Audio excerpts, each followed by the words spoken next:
Hello everyone, welcome back to Neat Learning Channel and today we will discuss about living word.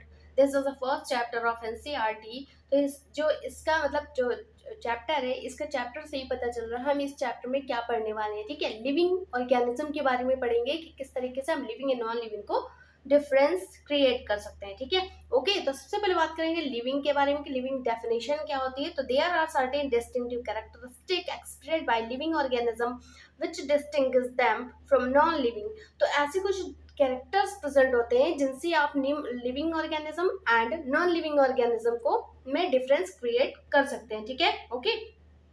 तो सबसे पहले बात करेंगे characters of living organism की। तो कैरेक्टर्स ऑफ लिविंग ऑर्गेनिज्म में अगर बात करेंगे तो 4 टाइप के कैरेक्टर्स प्रेजेंट होते हैं। First one is a consistence, second one is a reproduction, and third one is a metabolism and cellular organization, and fourth one is a growth, right? Okay, तो हम इनको सीक्वेंस से line से discuss करेंगे। First one is a reproduction. तो reproduction को हम discuss करेंगे कि क्या होता है रिप्रोडक्शन। तो रिप्रोडक्शन के बारे में अगर हम बात करें तो रिप्रोडक्शन से क्या होता है कि एक ऐसी बायोलॉजिकल प्रोसेस है जिसमें कि हम न्यू ऑर्गेनिज्म को प्रोड्यूस करते हैं। ठीक है, ओके। बायोलॉजिकल प्रॉपर्टी है जिससे हम किसी भी ऑर्गेनिज्म से न्यू ऑर्गेनिज्म को प्रोड्यूस करते हैं। This process called reproduction, right? Okay. तो रिप्रोडक्शन की प्रोसेस जो है वो भी कई टाइप पार्ट में होती है। अगर हम ह्यूमन बीइंग की बात करें तो उनमें क्या होता है, सेक्सुअल रिप्रोडक्शन होता है। एंड अगर अदर ऑर्गेनिज्म की बात करें तो उनमें एसेक्सुअल रिप्रोडक्शन होता है। एंड अगर प्लांट्स की बात करें तो उनमें क्या होता है, वेजिटेटिव रिप्रोडक्शन होता है। ठीक है, तो इस तरीके से रिप्रोडक्शन भी कई टाइप्स के होते हैं। ठीक है, बोल सकते हैं हम टोटली कि रिप्रोडक्शन जो होता है वो थ्री टाइप में होता है। फिर नेक्स्ट पॉइंट देखिए, organism reproduce by sexual reproduction and asexual reproduction. जैसा कि मैंने बोला कि ऑर्गेनिज्म जो होता है वो रिप्रोड्यूस किसके थ्रू होती है, sexual reproduction and asexual reproduction. अगर हम जनरली ऑर्गेनिज्म की या फिर एनिमल्स की बात करें तो उनमें क्या होता है, sexual reproduction and asexual reproduction ही होता है। ठीक है, ओके।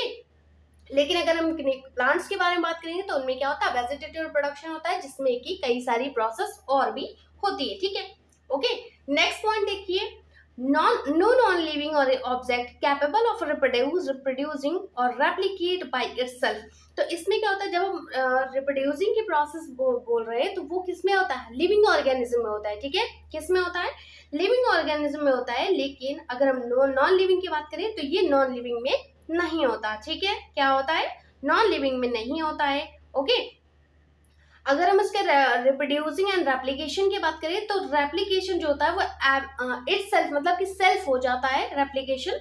बट अगर हम मतलब रिप्रोडक्शन की बात करें तो वो आपका नॉन लिविंग में नहीं होता। ठीक है, नेक्स्ट पॉइंट देखिए, the most obvious and technically complicated features of all living things to sense their surrounding of environment and respond to these environment stimuli।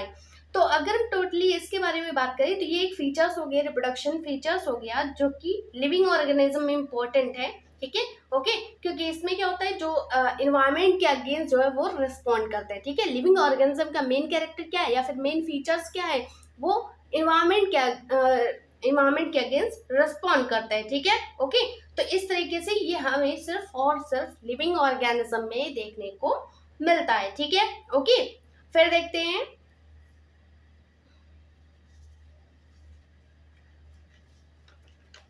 तो नेक्स्ट हम बात कर लेते हैं नेक्स्ट पॉइंट के बारे में, रिप्रोडक्शन की। और भी पॉइंट को डिस्कस कर लेते हैं कि रिप्रोडक्शन और क्या होता है। तो reproduction is a not defining features of living organism. तो अगर हम बात करें कि ये जो है रिप्रोडक्शन प्रोसेस वो क्या है, वो हमें लिविंग ऑर्गेनिज्म में ही देखने को मिलता है। ठीक है, तो ये क्या है, एक नॉट डिफाइनिंग फीचर्स है। ठीक है, क्या है, नॉट डिफाइनिंग फीचर्स है। आप उसके बारे में और डिटेल में डिस्कस कर लेते हैं क्योंकि ये सिर्फ लिविंग ऑर्गेनिज्म में ही होता है। ठीक है, पहली बात तो मुझे क्लियर हो गई कि ये केवल लिविंग ऑर्गेनिज्म में होता है। लेकिन जब हम लिविंग ऑर्गेनिज्म की भी बात करते हैं तो उनमें भी कभी कभार ऐसा हो जाता है। ठीक है, कुछ एक्सेप्शन केस हैं जिनमें की रिप्रोडक्शन की प्रोसेस नहीं होती। ठीक है, उनके बारे में देख लेते हैं। नेक्स्ट पॉइंट देखिए, there are many organism which do not reproduce. ठीक है, कुछ ऐसे ऑर्गेनिज्म होते हैं जिनमें की रिप्रोडक्शन की प्रोसेस नहीं होती। ठीक है, ओके।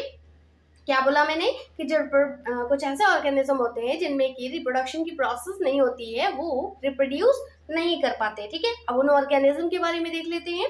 एग्जाम्पल जैसे म्यूल्स हो गए। ठीक है, म्यूल्स क्या हो गया, वो वो रिप्रोड्यूस नहीं करते, ठीक है।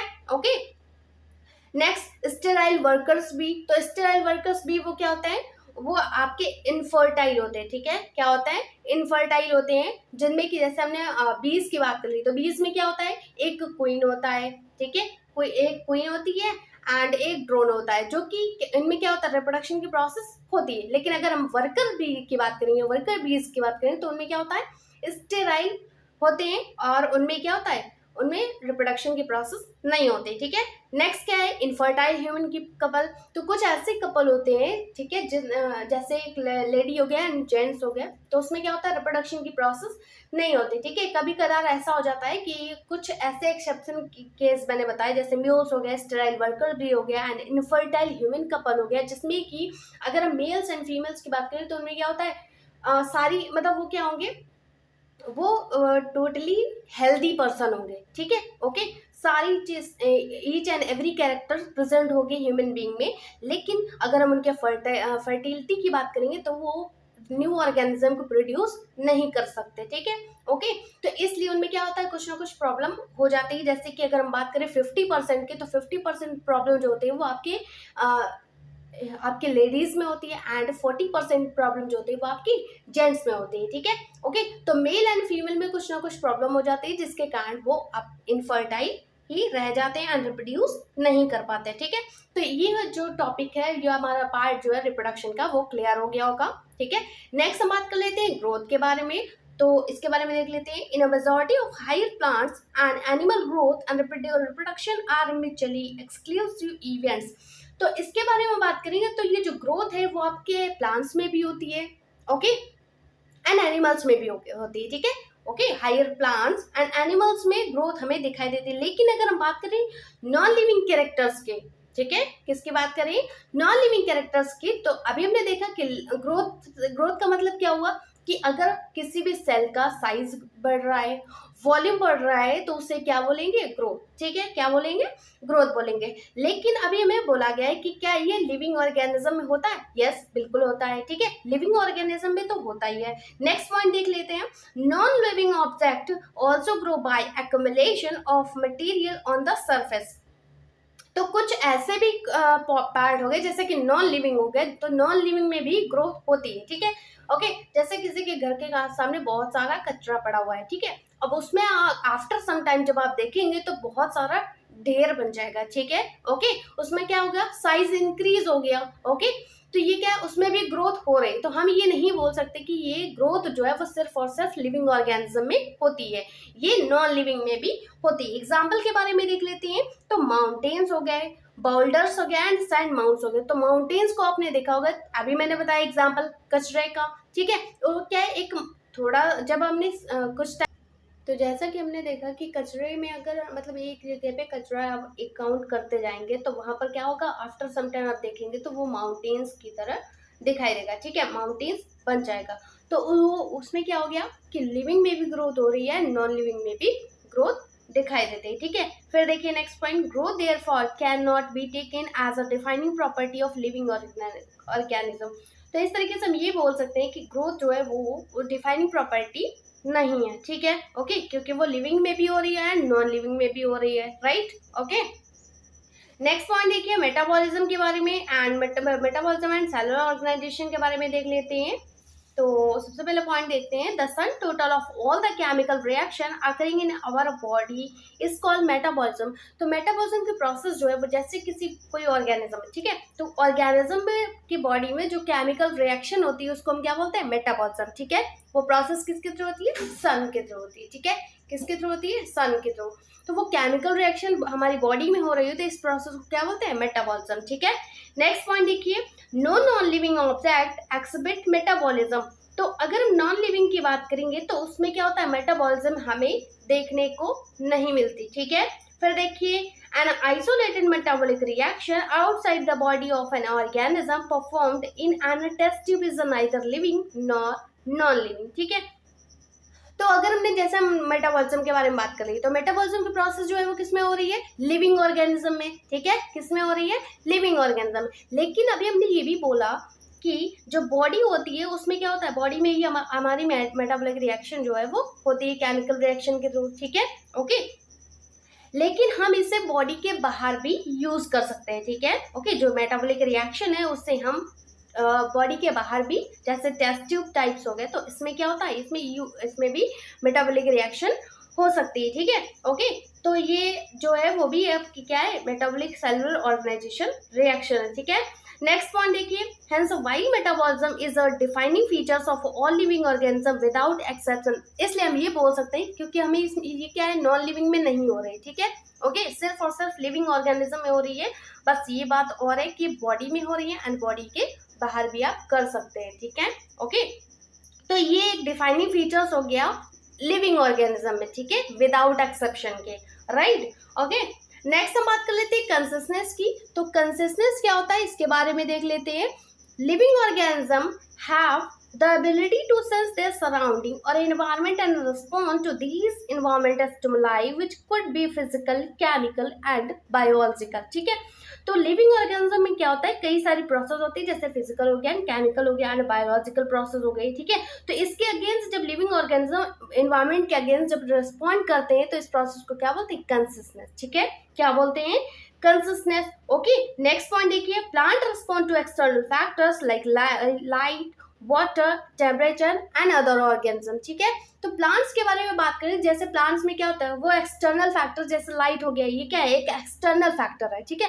तो इसके अगेंस्ट में वो रिस्पॉन्ड कर रहे हैं प्लांट्स, ठीक है। प्लांट क्या है, एक लिविंग ऑर्गेनिज्म है, ठीक है। और लिविंग ऑर्गेनिज्म क्या है, एक्सटर्नल फैक्टर, मतलब इन्वायरमेंट के अगेंस्ट क्या है, रिस्पॉन्ड कर रहे हैं, जैसे कि लाइट हो गया, वाटर हो गया, टेम्परेचर हो गया एंड अदर ऑर्गेनिज्म, इनके अगेंस्ट क्या है, रिस्पॉन्ड कर रहे हैं। इसलिए ये क्या है, ये भी एक बेस्ट पार्ट है किसका, आपका लिविंग का, ठीक है, ओके। फिर देखते हैं,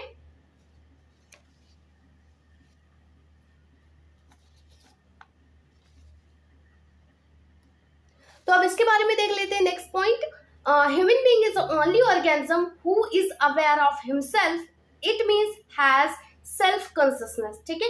ह्यूमन बीइंग क्या है, ह्यूमन बीइंग एक ऐसा और केवल एक ऑर्गेनिज्म है जो कि सेल्फ कॉन्शियसनेस करता है, ठीक है, ओके। सेल्फ करता है, सेल्फ को मतलब खुद को अवेयर करता है, ठीक है, ओके। तो ये क्या है, एक ओनली ऑर्गेनिज्म ह्यूमन है, ठीक है। फिर देखिए, consistence therefore becomes the defining property of living organism. तो लिविंग ऑर्गेनिज्म की जो प्रॉपर्टी है वो सिर्फ और सिर्फ हमें कंसिस्टेंस जो है वो सबसे बेस्ट एग्जांपल है हमारा लिविंग का, ठीक है, ओके। तो अगर क्वेश्चन आ जाता है, आपके नीट में क्वेश्चन आया हुआ है कि जो कैरेक्टर्स है लिविंग के, वो सबसे ज्यादा मोस्ट इंपॉर्टेंट कौन सा है, ठीक है, जो कि लिविंग एंड नॉन लिविंग को डिफरेंस क्रिएट करता है। तो अगर हम बात करें कंसिस्टेंस की, आपको 4 पार्ट दिए होंगे, 4 ऑप्शन दिए होंगे, जैसे कि ग्रोथ हो गया, कंसिस्टेंस हो गया, मेटाबॉलिज्म हो गया एंड रिप्रोडक्शन हो गया, ठीक है। तो आपको कौन सा क्लिक करना है, कंसिस्टेंस, ठीक है, ओके। किसको, कंसिस्टेंस हो, क्योंकि इसमें कोई भी मुझे डाउट नहीं है, ठीक है। कंसिस्टेंस क्या है, एक प्योर पार्ट है आपका लिविंग का, जो कि लिविंग ऑर्गेनिज्म में ही होता है, ठीक है, ओके। तो आप कंसिस्टेंस में टिक करेंगे, ठीक है। लेकिन अगर कंसिस्टेंस आपके पास एग्जांपल नहीं हुआ तो आप फिर किसको क्लिक करेंगे, मेटाबॉलिज्म को, राइट, ओके। नेक्स्ट बात कर लेते हैं डाइवर्सिटी की। तो डाइवर्सिटी इन लिविंग वर्ल्ड, कुछ डाइवर्सिटी हो गई, मतलब लिविंग वर्ल्ड में क्या है, कुछ डाइवर्सिटी के कारण ये आपका लिविंग वर्ल्ड, जैसे लिविंग वर्ल्ड है तो उसमें क्या है, डाइवर्सिटी के ही थ्रू आपको ये पता लगा सकते हैं कि कितने स्पीसीज कौन सी एरिया में हैं, ठीक है, ओके।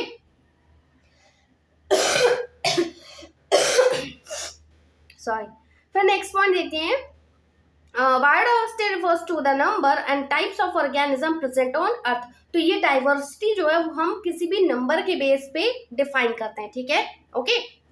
कौन सी एरिया में कितने स्पीसीज रह रहे हैं उसके नंबर पे, उन ऑर्गेनिज्म के नंबर पे हम उसको डिफाइन करते हैं और उसका एक डेटा कलेक्ट करते हैं जिसे हम डाइवर्सिटी बोलते हैं, ठीक है, ओके। किसी भी स्पीसीज का जब हम नंबर को कलेक्ट करते हैं और उसका डेटा बनाते हैं तो उसको क्या बोलते हैं, डाइवर्सिटी बोलते हैं, ठीक है, ओके। कि उस अर्थ पे कितने, उस एरिया पे कितने ऑर्गेनिज्म हैं, ठीक है, कौन सी स्पीसीज कितने नंबर पे हैं। तो फिर देखिए next point, the number of species that are known and describe range between 1.7 to 1.8 millions. तो स्पीसीज के बारे में बात करें तो अभी तक के अगर बात करें तो अभी 1.7 to 1.8 मिलियन आपकी स्पीसीज हैं अर्थ पे, ठीक है, उसके नंबर के अकॉर्डिंग ये सारी चीजें कलेक्ट करी गई है, ठीक है, ओके। नेक्स्ट बात कर लेते हैं सिस्टमैटिक्स की, इसके बारे में देख लेते हैं। It is a study of a different kinds of organism, their diversities and relationship among them। तो इसमें क्या होगा, जैसे हमने सिस्टमैटिक की बात करी तो इसके बेस पे हमें डाइवर्सिटी को डिफाइन किया जाता है कि कौन सा स्पीसीज किस कौन सी एरिया में है, ठीक है, ओके। तो इसमें क्या हो गया कि डिफरेंट डिफरेंट टाइप की और कौन कौन सी स्पीसीज कौन कौन सी एरिया पे रह रही है वो सारी चीजें हमें इस सिस्टमैटिक के थ्रू हम इसे रखते हैं, ठीक है। फिर देखिए तो नेक्स्ट पॉइंट देख लेते हैं, the word systematic is derived from the Latin word systema which means systematic arrangement of organism, ठीक है। तो यहाँ पर क्या होता है कि हमें सबसे पहले जो आपका मतलब जो सिस्टमेटिक है वो क्या है, सिस्टेमा से दिया हुआ है, ठीक है, किससे, सिस्टेमा से, मतलब सिस्टम का क्या मतलब होता है कि किसी भी चीज का अरेंजमेंट, ठीक है, क्या होता है, किसी भी चीज का अरेंजमेंट, ओके। तो वर्ड को एक सीक्वेंस के फॉर्म में रखा जाता है, ठीक है, तो उसका क्या है, एक सीक्वेंस है जिसे हम सिस्टेमा बोला गया है, ठीक है, ओके। तो उससे हम अरेंज करते हैं किसी भी ऑर्गेनिज्म को, ठीक है। सबसे पहले देख लेते हैं, Linnaeus uses systema naturae as the title of his systematic taking into account evolutionary relationship between organism, ठीक है। तो इसमें क्या हुआ, जो लीनियस साइंटिस्ट थे उन्होंने क्या हुआ, उन्होंने अपनी एक बुक दी, ठीक है, क्या दिया, उन्होंने अपनी एक बुक दी जिसका नाम क्या था, सिस्टेमा नेचुरल, ठीक है, जिनमें इन्होंने पूरा सिस्टमैटिक के बारे में एक्सप्लेन किया हुआ था, ठीक है। फिर देखिए तो उस पूरे उसको क्या बोला गया, इवोल्यूशनरी रिलेशनशिप, ठीक है, क्या बोला गया, इवोल्यूशनरी रिलेशनशिप, जिसमें कि उन्होंने अपनी इस बुक में पूरे सारी चीजें डिराइव कर रखी थी, ठीक है, ओके। फिर देखिए term new systematic was introduced by Julian Huxley, important है, नीट में भी आया हुआ है कि न्यू सिस्टमैटिक जो टर्म है वो किसने दिया था, ठीक है, ओके। तो जूलियन हक्सले साइंटिस्ट ने न्यू सिस्टमैटिक टर्म को दिया था, ठीक है, राइट। तो देखिए क्वेश्चन भी आ गया, term new systematic was introduced by, तो आपको आंसर क्या करना है, Julian Huxley, right, okay. Next देखिए इट कंसिस्ट ऑफ, तो कुछ मतलब सिस्टमैटिक के अंदर पे कुछ और भी पार्ट है जिसके कारण मतलब जिसका कारण हम अरेंजमेंट उसका कर पाएंगे, ठीक है। सबसे पहले क्या है, नॉमेनक्लेचर, ठीक है। तो नॉमेनक्लेचर के नाम से ही पता चला कि किसी भी चीज स्पीसीज की हम सबसे पहले नेमिंग करेंगे, ठीक है, क्या करेंगे, नेमिंग करेंगे, इस प्रोसेस को क्या बोला गया है, नॉमेनक्लेचर, राइट, ओके। तो सिस्टमैटिक का सबसे फर्स्ट पार्ट क्या है, नॉमेनक्लेचर, इसके बारे में देख लेते हैं। Naming of living organism such as that a particular organism is known by the same name all over the world. तो ऐसा उन्होंने देखा कि जो मतलब साइंटिस्ट थे उन्होंने एक क्लियर किया कि कुछ ऐसा नाम होना चाहिए जिससे उस स्पीसीज को पूरे वर्ल्ड में जाना जा सके, ठीक है, ओके, जो कि मतलब एक सेम नेम से उसे जाना जाए, ठीक है। तो इसलिए सबसे पहले उसकी हम क्या करते हैं, नेमिंग करते हैं, इस प्रोसेस को क्या बोलते हैं, नॉमेनक्लेचर, राइट, ओके। फिर देखते हैं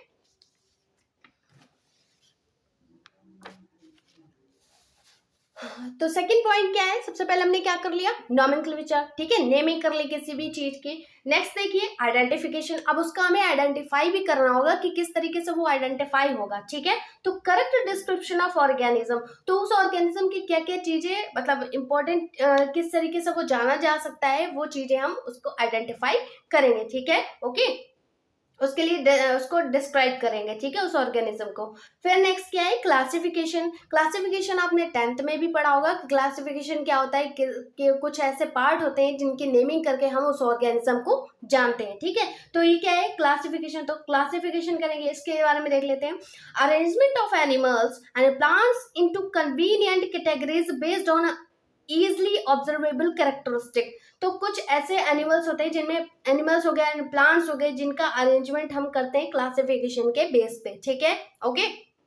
नेक्स्ट क्या है, कैरेक्टराइजेशन। इसके बारे में देख लेते हैं। तो कैरेक्टराइजेशन के नाम से ही पता चल रहा है कि कैरेक्टर्स के बेस पे उन्हें डिवाइड किया गया होगा, ठीक है, ओके, उन्हें अलग अलग सेपरेट किया गया होगा।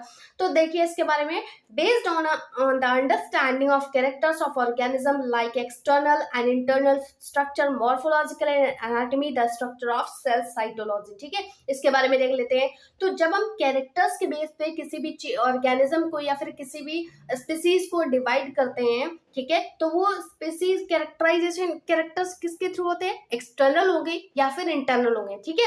तो एक्सटर्नल को हम क्या बोलते हैं, मॉर्फोलॉजी, एंड अगर इंटरनल की बात करें तो इंटरनल स्ट्रक्चर को क्या बोलते हैं, एनाटॉमी। तो इसके बेस पे जब हम कैरेक्टराइजेशन करते हैं किसी भी स्पीसीज का, तो उसको वो भी हमारा किसके अंडर में आता है, सिस्टेमा के अंदर में आता है, ठीक है, ओके।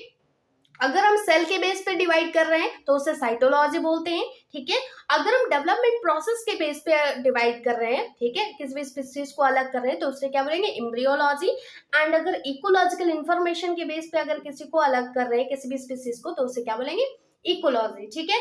तो ये सारे कैरेक्टर्स के बेस पे, इंटरनल एंड एक्सटर्नल स्ट्रक्चर के बेस पे हम इसे डिवाइड करते हैं, ठीक है, किसी भी स्पीसीज को सेपरेट करते हैं। तो पहला क्या हो गया, नॉमेनक्लेचर, सेकंड क्या हो गया, identification, and third one is classification, fourth one is characterization, ठीक है। फोर्थ पार्ट के बेस पे हम इसकी सिस्टमेटिक करते हैं, ठीक है, अरेंजमेंट। नेक्स्ट बात करेंगे टैक्सोनॉमी के बारे में। तो टैक्सोनॉमी क्या होता है, अब हम उस टैक्सोनॉमी के बारे में बात करेंगे जिसके कारण हम उसका क्लासिफिकेशन करते हैं, ठीक है, ओके। टैक्सोनॉमी क्या होता है कि वो जो नोमेनक्लेचर के बारे में अभी हमने पढ़ा कि नोमेनक्लेचर किसी भी चीज की नेमिंग करते हैं तो उसको हम क्या बोलते हैं, टैक्सोनॉमी, ठीक है। टैक्सोनॉमी के बारे में अब देख लेते हैं। Taxonomy is defined as the science of identification, nomenclature and classification of organism. जैसे मैंने बताया कि किसी भी स्पीसीज का आइडेंटिफिकेशन करते हैं, नोमेनक्लेचर करते हैं, क्लासिफिकेशन करते हैं, तो वो सारा चीजें आपका किसमें आता है, टैक्सोनॉमी के अंडर में आता है, राइट, ठीक है। फिर देखिए, the main goal of taxonomist is the identify the species basic unit of classification, ठीक है। तो इसमें क्या होगा, किसी भी स्पीसीज को हम आइडेंटिफाई क्यों करते हैं, जब हम उसको आइडेंटिफाई करेंगे तभी तो उसका टैक्सोनॉमी बनेगा, ठीक है, तभी हम उसका क्लासिफिकेशन बना पाएंगे, ठीक है, ओके। फिर देखिए, all organism have any specific name और scientific name, that means first name is a generic and other name is a specific epithet, ठीक है। तो इसके बारे में अब हम देखें कि अभी किसी भी स्पीसीज की नेमिंग करते हैं, नॉमेनक्लेचर करते हैं, तो उसमें क्या होता है, फर्स्ट नाम हमारा क्या होता है, जेनेरिक नेम होता है, एंड सेकेंड नेम कौन सा होता है, स्पीसीज नेम होता है, ठीक है, ओके। क्या होता है, स्पेसिफिक एपिथेट मतलब स्पीसीज नेम होता है जिससे हमारा साइंटिफिक नेम कंप्लीट होता है, जिससे आपका वो स्पीसीज पूरे वर्ल्ड में उसी नेमिंग से जाना जाता है, ठीक है, ओके। तो क्लियर हो गया होगा, फर्स्ट नेमिंग कौन सा होता है, generic, and second one is a species, ठीक है, ओके। नेक्स्ट वन देखिए, scientific name write in italic to indicate their Latin and separately underline. तो किसी भी स्पीसीज की जब हम नेमिंग करते हैं तो नेमिंग करने के बाद सबसे पहला क्या होगा, generic part, and second one is a species, ठीक है, ओके। तो ये दो पार्ट से आपका साइंटिफिक नेम बनता है। और उसके बाद अगर हम उसको राइट करने की बात करें तो उसको इटैलिक में राइट किया जाता है, ठीक है, किससे, इटैलिक वर्ड में राइट किया जाता है, एंड राइट करने के बाद उसमें अंडरलाइन करी जाती है, ठीक है, ओके। तो एग्जाम्पल के बारे में देख लेते हैं, जैसे कि मैंगीफेरा इंडिका। तो ये क्या है, बायोलॉजिकल नेम है किसका, मैंगो का, ठीक है। तो Mangifera indica is a biologist name of a mango. First name क्या है, genera, Mangifera is a genera, indica is a species, ठीक है। और इसको किस में रिटर्न करते हैं, इटैलिक में, एंड अंडरलाइन भी करते हैं, ठीक है। तो इस तरीके से आप किसी भी चीज की नेमिंग कर सकते हैं, वो भी मतलब इसी के तरीके आपका साइंटिफिक नेम होना चाहिए, ठीक है, ओके। तो इस तरीके से आप साइंटिफिक नेम राइट कर सकते हैं, ठीक है। फिर देखते हैं, नेक्स्ट बात कर लेते हैं टैक्सोनॉमी कैटेगरी की। तो टैक्सोनॉमी कैटेगरी, अभी हमने टैक्सोनॉमी के बारे में बात कर ली कि किस इसी बेस पे हम क्लासिफिकेशन करते हैं किसी भी स्पीसीज का। तो टैक्सोनॉमी कैटेगरी के बारे में देख लेते हैं। तो ट्रिक दी गई है कौन सी, keep pot clean otherwise family get sick. तो कीप से किंगडम, पॉट से फाइलम, एंड क्लीन से क्लास, ऑर्डर से अदरवाइज से ऑर्डर एंड फैमिली से family gets genus and six species. ठीक है, तो सीक्वेंसेस को राइट करते हैं। सबसे पहले हम किंगडम राइट करते हैं, फिर उसका किसी भी स्पीसीज का फाइलम, फिर क्लास, फिर ऑर्डर, फिर फैमिली, फिर जीनस, फिर स्पीसीज। ठीक है, इस तरीके से हम उसका सीक्वेंस से राइट करते हैं कि उसका किंगडम क्या है, फाइलम क्या है, क्लास क्या है। ठीक है, इस तरीके से उसे हम टैक्सोनॉमिक कैटेगरी बनाते हैं। ठीक है, मतलब उसका क्लासिफिकेशन करते हैं। ठीक है, नेक्स्ट हम बात कर रहे थे टैक्सोनॉमिकल एड्स के बारे में। These studies would require correct classification and identification of organism। तो इसमें क्या होता है कि क्लासिफिकेशन और आइडेंटिफिकेशन किया जाता है किसी भी स्पीसीज का। फिर देखिए, biologists have established certain procedure and techniques to store and preserve the information as well as specimen plants and animals। तो कई सारे पार्ट हैं, कई सारे एरिया हैं जहां पर हम स्पीसीज को अलग अलग रखते हैं। जैसे प्लांट्स की एरिया है तो प्लांट की एरिया को अलग रखा गया है। ठीक है, ओके। एनिमल की एरिया है तो एनिमल की एरिया को अलग रखा गया है। ठीक है, तो वो सारे पार्ट हमें दिए हुए हैं जिसमें कि हम प्लांट्स एंड एनिमल्स की इंफॉर्मेशन को कलेक्ट करके रखते हैं। ठीक है, ओके, या फिर उनके स्पेसिमेंस को कलेक्ट करके रखते हैं। तो पहला पार्ट क्या है टैक्सोनॉमिकल एड्स का, हर्बेरियम। ठीक है, सेकंड क्या है botanical garden, and third one is the museum, fourth one is the zoological part. ठीक है, एंड फाइव वन इज अ की। ठीक है, सबसे पहले हम सीक्वेंसेस को डिस्कस करेंगे। पहला क्या है हर्बेरियम, इसके बारे में देख लेते हैं। सबसे पहले इसके बारे में देख लेते हैं, एक बेसिक नॉलेज ले लेते हैं कि हर्बेरियम क्या होता है। हर्बेरियम एक ऐसा पार्ट है जिसमें कि हम किसी, जैसे कि हमने शीट ले ली है। ठीक है, ओके, एक ब्लैंक शीट ले ली जिसमें कि हमने एक प्लांट को ड्राई किया। ठीक है, ओके, ड्राई करने के बाद उसे हमने पेस्ट